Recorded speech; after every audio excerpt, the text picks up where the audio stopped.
और उनकी प्रतिभा भी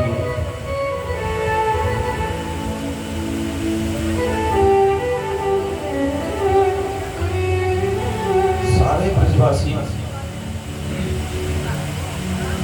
गुजरात जी की पूजन करते हैं।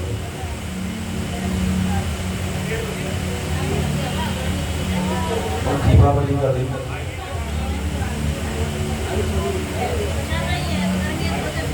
इंद्र को पता पड़ा कि ब्रज में हमारी पूजा हुई है कि नहीं हुई। देखो, एक दिन निकलेगा, 2 दिन निकल गया। अरे यार ये इंद्र को पता पड़ा जाकर तुम्हारा वो तारी बैठ जा। हाँ, तो आपकी पूजा का आपका तो नाम ही नहीं बैठने का लिया थोड़ी जाता। देर आ रही है। ये कहाँ कर दी? पहले से यार की अब नीचे कर दी। क्या हुआ? बोले हाँ, तो जो कृष्ण नाम का है वो अपनी पूजा करा रहा है हमारा। बैठ जा भाई। जब इतना सुना इंद्र ने, इंद्र को गुस्सा आ गया, क्रोध आ गया और अपने मेघों को भेज दिया, जाओ ब्रज में प्रलय मचा। और मेघों ने आकर के अपनी जल वृष्टि की। सारे ब्रजवासी हाहाकार मचाते रहे और भगवान कृष्ण की शरण में पहुंचे। भगवान ने कहा, जब अपनी श्रद्धा से हमारी कोई शरण में आया है, उसकी श्रद्धा स्वीकार करनी चाहिए। भगवान ने कहा, आप चिंता मत करो, जिसकी हमने पूजा की है वही देवता हमें बचाएगा। सारे ब्रजवासी गिरिराज जी की शरण में गए और गिरिराज बाबा से प्रार्थना की है। भगवान कृष्ण ने बोला, सभी ब्रजवासी चलो मिलकर उठाते हैं। ब्रजवासी बोलेगा, तेरा दिमाग खराब है, वो इतना बड़ा पहाड़ हम कैसे उठा लेंगे इसको? बोले, जब मैंने बुलाया तो उठेगा भी नहीं। सबने मिलकर प्रयास करो और गोवर्धन पर्वत को उठा लिया। बोले, गिरधारी भगवान की। और गोवर्धन पर्वत को उठा लिया।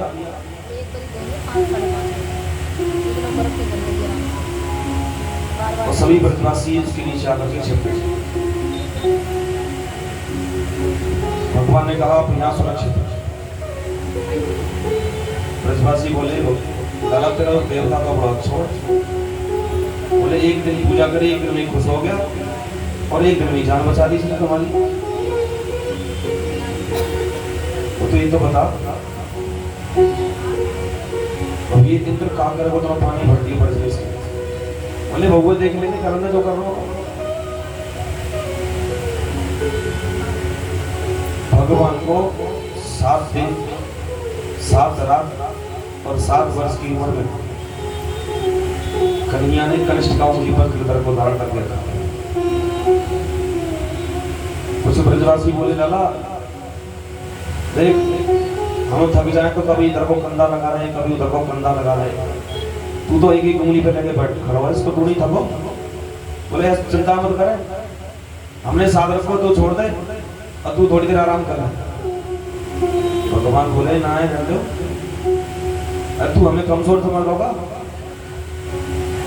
बोले, हम तो मैं। भगवान ने बोली, तो ठीक है भैया, शादी हो फिर तुम। भगवान ने जैसे ही थोड़ी सी उंगली नीचे करी तो सबके कंधा चटाचट और लट्ठी टूटी सबकी। सारे ब्रजवासी बोले, कन्या संभालियो भैया, संभालियो, हम तो तुमसे पहले ही कह रहे, तुम बना संभालो। अरे भैया, तुम्हें इतनी ताकत कहाँ दी आई? बोले, जा गैया का दूध तू भी है, बाबा वो भी है, जो मक्खन तो खावे वो मक्खन हम खा। तेरे गिरिराज के सुखा लिया। कछु माखन को बल भड़ो, कछु गोपन करी सहाय। श्री राधे जो की कृपा से मैंने गिरवर लियो था। बोले, कछु तो गोपन ने सहाय करी, कछु माखन को बल बढ़ो, और श्री राधे राजो की कृपा से मैंने गिरिराज को धारण कर लिया। पर भैया, गिरिराज बाबा ने को कोई मंत्र दियो। बोले, का मंत्र दियो? बोले, जो तू जागू तरफ देखेगा बाकी शक्ति तेरे पास आ जाएगी। ब्रजवासी बोले अच्छा छिपा के रख रखो है, हम जब ही तो कह रहे दिन पे दिन कमजोर होते जा रहे हैं, तो हमें ना पता ही नहीं। अब ये बात इंद्र को पता पड़ेगी, वहां कृष्ण ने सबको शरण दी है। इंद्र का क्रोध शांत नहीं हुआ और भगवान से युद्ध कर दिया। अब भगवान ने उसको परास्त कर दिया। जब सारी शक्ति छीन हो गई तो भगवान के चरणों में आके गिर पड़ा और भगवान से प्रार्थना करता है, अपनी गलती का प्रायश्चित करके भगवान से कहता है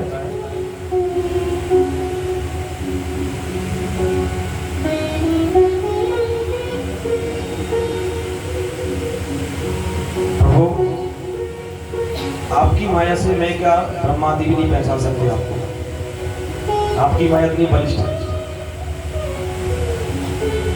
ब्रह्मा बाबा को मोह हो गया जब आप ग्वाला के साथ में गाय चरा रहे थे और उनके साथ में झूठा मीठा खा रहे थे उनका, तो ब्रह्मा बाबा को मोह हो गया। जब वो मोह में पड़ गए तो मैं क्या चीज है। भगवान बोले ब्रह्मा बाबा की ना थोड़ी सी गलती है, वो तो मेरे सखाओं को ले गए, मगर तेरी गलती इतनी है तूने तो ब्रजमंडल में पानी मार दिया। बोले प्रभु मैं दीन होकर के आपकी शरणों में गिरता हूँ, मुझे क्षमा कर दीजिए। तो भगवान ने क्षमा किया और अपनी गलती का एहसास करके इंद्र को भगवान ने क्षमा किया। जिनके ऊपर अनुग्रह करना चाहते हैं भगवान, उसका पहले अभिमान तोड़ते हैं। चाहे किसी को ज्ञान का अभिमान हो, चाहे धन का अभिमान हो, चाहे फिर बुद्धि का अभिमान हो।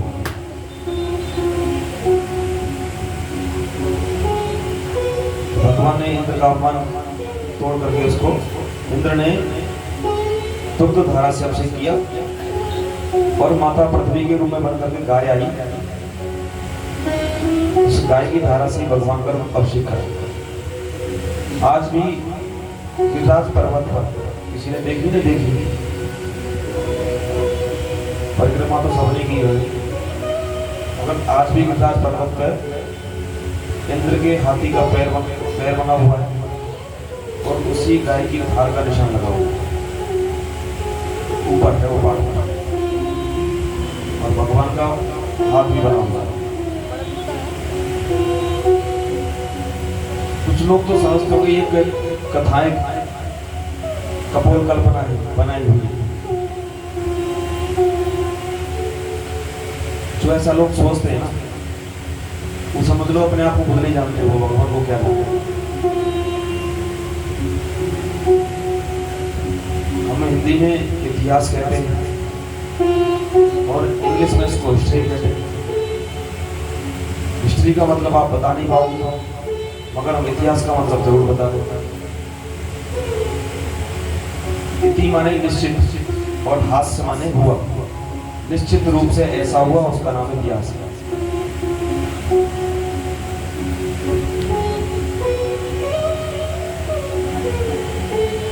दूसरे दिन आई एकादशी और नंद बाबा को एकादशी करने का बड़ा शौक था, निर्जला एकादशी का व्रत। नंद बाबा बिल्कुल निराहार विशेष पूजन पाठ करते थे और भगवान को तुलसी दल चढ़ाया करते थे। पूजा करने से पहले जमुना जी में नहाने गए। जमुना जी में रात्रि के 12 बजे चले गए। उनको लगा कि ब्रह्म मुहूर्त हो गया और 12 बजे गए और जल में जाकर के डुबकी लगाई तो वरुण के दूध उसको पकड़ के ले गए बाबा को वरुण लोक में। आज भी पता है कि संध्या के टाइम में जल में स्नान नहीं करना चाहिए, कुंड में या किसी नदी में, क्योंकि राक्षसों की बेला होती है रात्रि में और राक्षसों की बेला में हम करते हैं तो हमारी शक्ति छीड़ होती है, राक्षसों में जाते हैं। तो नंद बाबा को वरुण के रूप मिलेंगे वरुण लोक में। सुबह हो गई, ब्रजवासी सोच रहे कि नंद बाबा कहाँ है। जब जमुना जी पर जाकर देखा तो उनके वस्त्र पड़े, वहां नंद बाबा नहीं। तो सभी ब्रजवासी दौड़े दौड़े कृष्ण भगवान के पास गए। बोले तेरे बाबा डूब गए पानी में। भगवान को पता पड़ी तो दौड़े दौड़े आए और गंगा जी में छलांग लगाई, कूद गए, पहुंचे वरुण लोक। जैसे ही वरुण लोक में पहुंचे तो वरुण ने जाकर के भगवान का सादर सत्कार किया। अहो बाप के हमारे जो आप यहाँ पधारे, प्रभु कैसे आना उस दास की नगरी में? बोले हमारा तो तुम स्वागत कर रहे हो और हमारे पिताजी को बांध के पटक रखा है। बोले प्रभु आपके पिताजी कौन है? बोले जो अभी लाए गया आप। बोले प्रभु क्षमा करना, हमें नहीं पता थी, गलती में आ गई। और हमारे नौकर पता नहीं किस किस को ढलाते हैं, उनको भी नहीं पता था। इस दृश्य को नंद बाबा देख रहे कि बता मेरे लाला की कांस्तारी यहाँ पे कहा जान पहचाने या तो ये तो बड़ी पूजा है और वो अपने सिंहासन में बैठा दी राजा ने। जैसे ही सादा संस्कार किया और नंद बाबा को ऊपर लेके आए और सभी ग्वाल वालों बाहर वालों पूछ रहे बाबा कहाँ चले गो? बाबा बोले भैया कहाँ बताऊं, मैंने सोची कि 3 बज गए होंगे सुबह के, रात्रि के 12 बज रहे और मैं स्नान करके पहुंच गया और वरुण के दूत वो पकड़ के लगे वरुण लोग में। भैया ये तो शुक्र है कि मेरे कन्हैया की जान पहचान नहीं हुआ, नहीं तो वो छोड़ देना।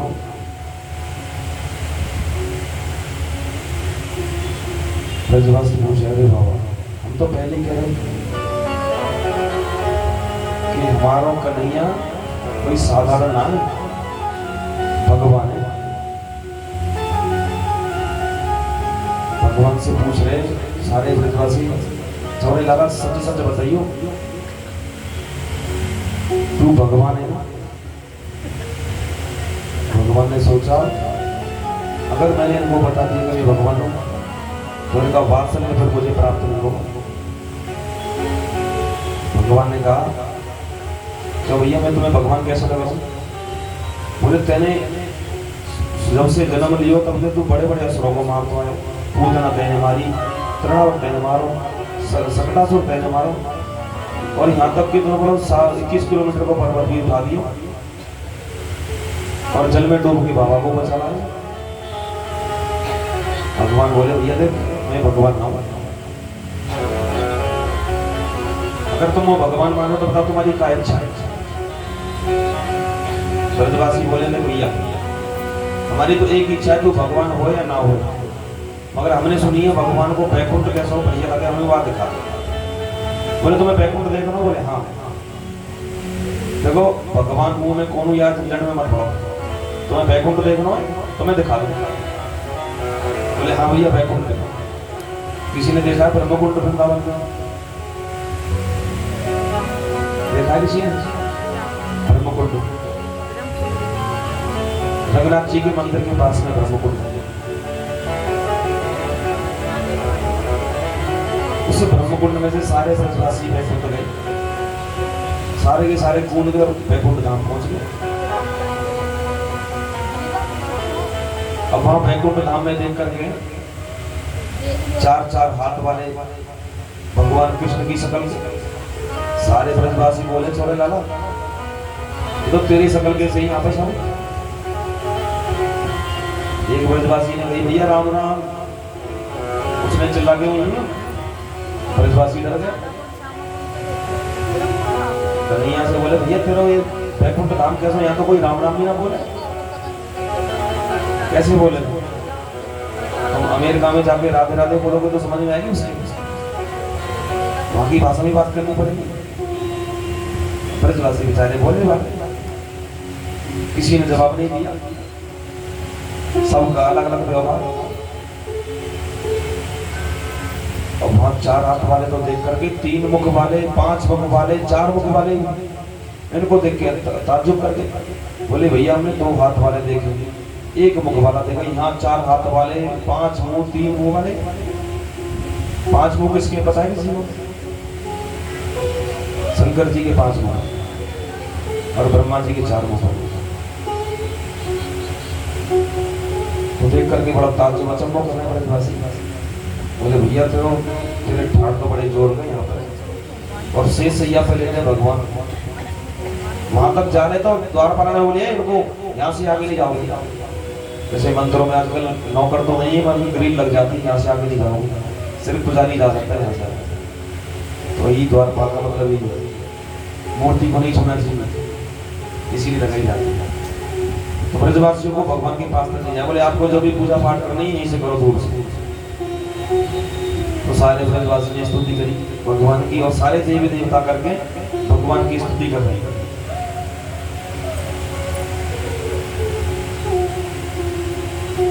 भगवान बोले भैया ब्रजवासियों वालों, कैसा लगा तुम्हें मेरे बैकुंठ? बोले भैया बैकुंठ का बहुत जोर को, तेरे बड़े ठाटे यहाँ पे भैया, हमारा तो वृंदावन ही अच्छा, तेरे बैकुंठ धाम में देख भी तो ठीक है, मगर आनंद ना यहाँ। बोले जो आनंद अपने वृंदावन के अंदर है वो यहाँ आनंद नहीं है।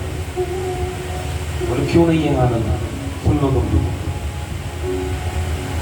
वैकुंठ में आपको सिर्फ भगवान की सेवा मिल सकती है, मगर ऐसे जो उत्सव यहाँ मनते हैं ना, कभी रामनवमी, जन्माष्टमी, राधाष्टमी, विवाह पंचमी आदि आदि, हर साल में इतने त्योहार होते हैं ठाकुर जी के, तो साल त्योहारों में निकल जाए, मगर वहां भजन के सिवा कुछ नहीं है। अब एक काम करते करते आदमी बोर हो जाता है।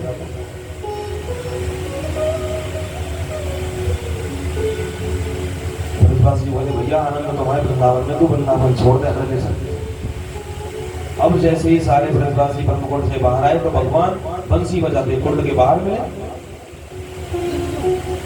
मुस्कुराते बोले भैया बताओ कैसा लगा मेरा बैकुंठ? बोले भैया बैकुंठ मेरा बहुत अच्छा, मगर आनंद हमें वृंदावन।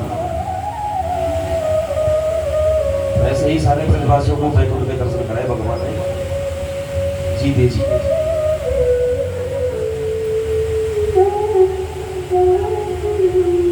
उसी पावन नगरी से ये दास भी तुमको कथा ही सुना, उसी नगरी का रहने वाला, अपने आप को धन्य मानते कि उस नगरी में जन्म पाए। नहीं, देवता भी तरसते हैं ब्रज में आने के लिए। भारत में भागवत कथा कहते हैं देवता भी रोते हैं भारत में जन्म लेने के लिए।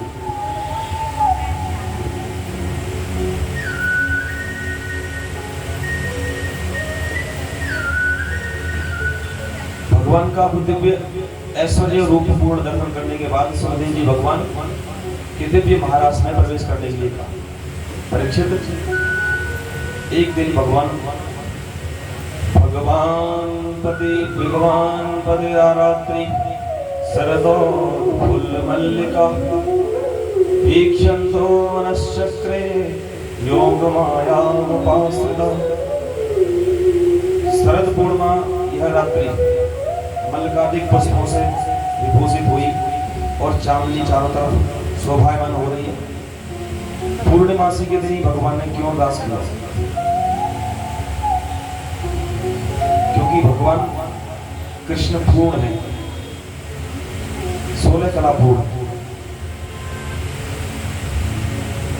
और पूर्णमासी को जब महीना पूरा हो तभी तो पूर्णमासी जाती है, इसलिए भगवान हर कला में निपुण, पूर्ण ब्रह्म पूरा पूर्ण उजट है, भगवान पूर्ण ब्रह्म है।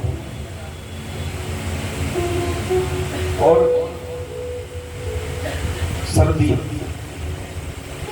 सौंदर्य देखकर माधव का मन ब्रज भावनाओं में प्रवाह करने के लिए आह्लादित हो गया।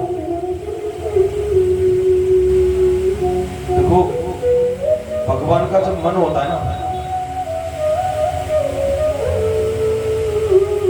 तो मन में सिर्फ संकल्प करना पड़ता है। अब जब संकल्प करोगे तभी आपके काम होंगे, अगर लक्ष्य में जाओगे। भगवान ने मन में संकल्प किया बिहार करने का,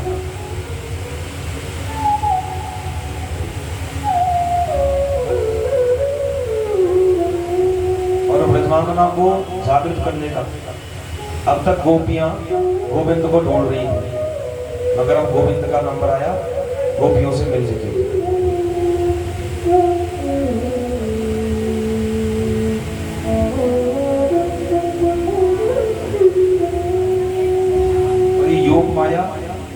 योग माया है कृपा शक्ति किशोरी जी श्री राधा रानी। राधा रानी जी का स्मरण करके भगवान ने बड़ी प्यारी बंसी बजाई और बंसी ऐसी बजाई कि सारी गोपियां जिस हाल में घर में अपने अपने बैठी थी उस बंसी की तान को सुन करके उसी हाल में भगवान के पास आई। कोई अपने पति को खाना खिला रही थी, खाना खिलाती आ गई छोड़ करके।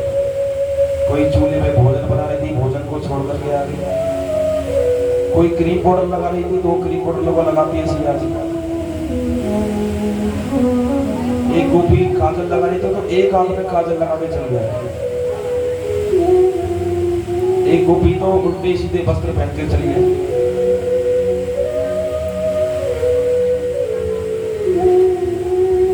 ये दर्शकों का प्रसंग है, साधारण को समझ में नहीं आया चीजों।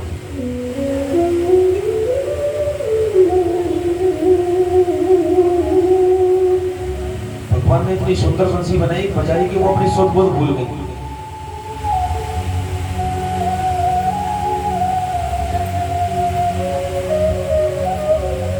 पर वो बंसी बजाई किस लिए थी कि भगवान कि मुझे जाने गोपी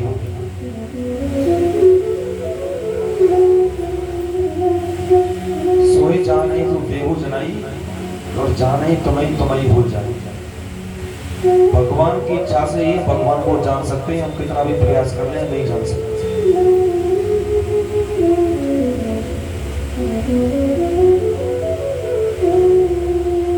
गोविंद से मिलने के लिए सारी गोपियां, ये जितनी भी गोपियां हैं ना सिद्ध कोटि की संत है सब। ये भगवान राम के अवतार के जितने भी सिद्ध संत सबको राक्षसों से उबारा भगवान ने वन में जाकर के। वही जितने भी संत थे वो सब गोपियां बनकर कोई भगवान से मिलने गए, उन्हीं को मिलती है और उन्हीं को प्राप्त होते हैं भगवान। इसका मतलब बोले त्यागना पड़ेगा परमात्मा की प्राप्ति के लिए, ग्रह में रहना पड़ता है, ऐसे नहीं मिलते भगवान। अभी आएगा गोपी के लिए आखिरी रास्ता बताया, रोना। बोले भगवान के ग्रह में जितना रोगे प्रेम से और भाव से, क्योंकि देखो पहले के टाइम पे तो इतनी सुविधा नहीं थी। धान बनाने की जो सुविधा होती है ना, पहले धान लाते थे फिर उसको मूसल से कूटते थे, छिलका अलग और चावल अलग, है ना। फिर उसको गर्म पानी में डालो, उबालो, फिर कभी कभी देखते थे उघार के कहीं कच्चा तो नहीं, मसल के देखते थे कच्चा तो नहीं, जब पूरा पक जाता जब खाने में स्वाद आता, है ना। तो भगवान से मिलने के लिए यही तो हमें अपना जीवन यही बनाना है। बोले अभी हम धान कूटना पड़ेगा, छिलका अलग अलग करना पड़ेगा संसार से। ये छिलका है उतर गया संसार का, बचा चावल। अब चावल पकेगा कैसे? बोले सदगुरु की चरणों में जाकर के चावल पकेगा ज्ञान से। बोले जब वो चावल सिद्ध हो जाएगा, एकदम पक जाएगा, गुरु भी चेक करेगा और प्रभु भी चेक करेगा, वो समझ लो सिद्ध है तो खाने के योग्य है। अगर उसमें थोड़ा बहुत टाइट रह गया समझ लो भी कच्चा है। तो आज गोपियों को भगवान ने इसीलिए बुलाया, ये भी कच्ची है कि पूरी खत्म हो जाए। तो भगवान ने उनको बुलाया और गोपी आ गई। भगवान ने पूछा क्यों आई हो भाई? आ गई। बोले आपने बुलाया? बोले मैंने तो नहीं बुलाया, मैं तो उसने बंसी बजा रहा हूं। बोले इस बंसी की तान में वो शक्ति है जो अपनी तरफ खींच लेती है।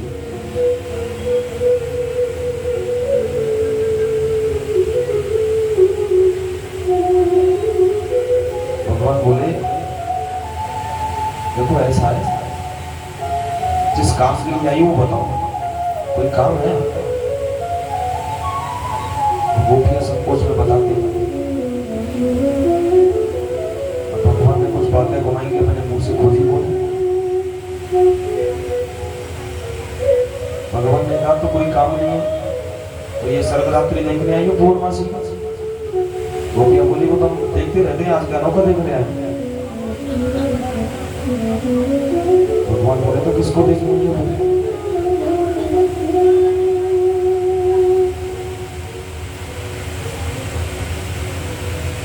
बोले हम तो आपसे मिले, क्यों मिलना चाहता है? बोले अपने प्यारे को देखने का मन हुआ। भगवान ने तरह त्याग दिखाया, इनकी परिपक्वता मेरी तरफ कितनी है।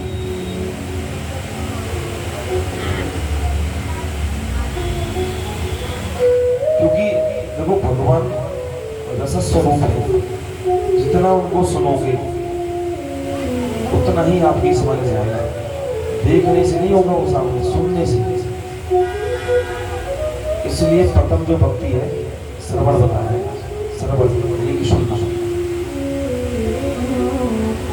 जब तक आप श्रवण नहीं करोगे तब तक उसकी मिलने की लालसा नहीं जाएगी। गोपियों को इसी प्रकार समझाया भगवान, पर गोपियां नहीं गई वहां से। बोले हम तुम्हारे लिए घर परिवार बच्चे पति सबको छोड़कर आई हो, तुम्हें इस बात की चिंता नहीं? बोले मैंने तो नहीं बोला तुम छोड़ गया वहां से। बोले तो फिर आपने बंसी बजाई क्यों? बोले मेरा तो मन हुआ बजाने का। बोले बस इसी बंसी ने हमें खींच लिया तुम्हारी तरफ। अब जिनकी बंसी की आवाज सुन करके गोपी आ गई, तब बताओ चेहरे से क्या होता है?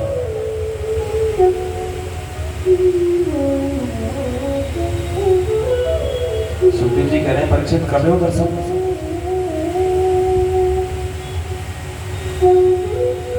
भगवान का रास करने का हुआ विचार।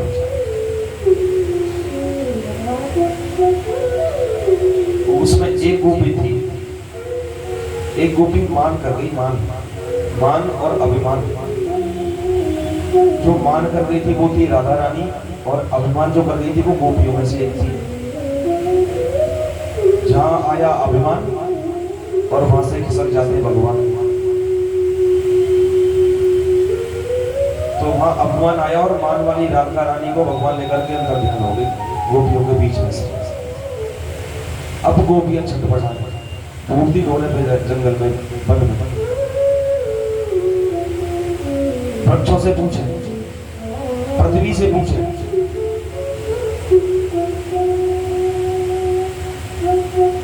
एक जगह देखा कि यहाँ फूल टूटे पड़े, यहाँ पक्का श्रृंगार किया होगा किसी गोपी के साथ।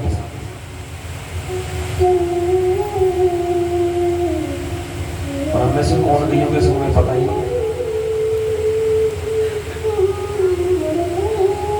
राधा रानी बोली प्रभु से कि भगवान अब मैं थक गई हूं, आगे नहीं चल सकती। भगवान ने अपना हाथ नीचे रखा कंधे पे बैठाने के लिए। जैसे ही राधा रानी चढ़ी तो उनको भी छोड़ करके भाग गई। राधा रानी अकेली रह गई। अब सारी गोपियां ढूंढती रही, तुलसी के पौधे से पूछी, ये तुलसी को तो बड़ी प्यारी है उनकी, तू तो बता दे प्यारे काम है हमारे। इतना पूछा तो हवा का झोंका चला, तुलसी निकली। दूसरी गोपी बोली बहन तू किससे पूछ रही है? वो तो हमारी खुद सौतन है, वो क्या बताएगी?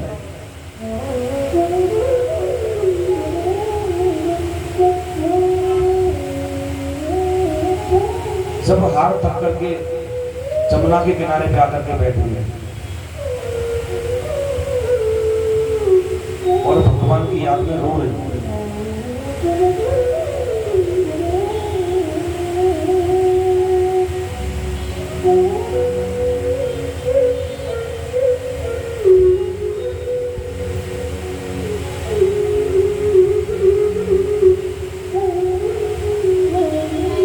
रो रही थी वहां बैठी बैठी। गोपियां अन्यथा देखिए ये स्पर्श समाप्त होगी। उस ब्रज गोपी की व्यथा तो देखकर गोपियां विरह में एक साथ वापस आ गई वहां से।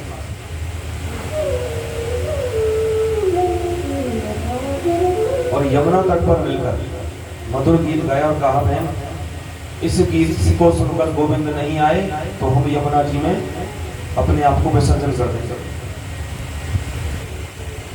और ये गीत श्रीमद् भागवत में से सबसे सुंदर गीत है। इसको कहते हैं गोपी गीत।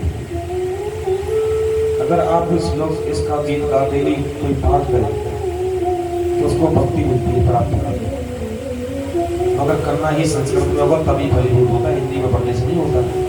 अंग्रेज के सामने हिंदी बोल दो तो उसके पल्ले नहीं पड़े कुछ नहीं, संस्कृत भी समझना नहीं पड़ता। तो आइए आप भी और हम लोग बना लेते हैं उसको, गोपी गीत।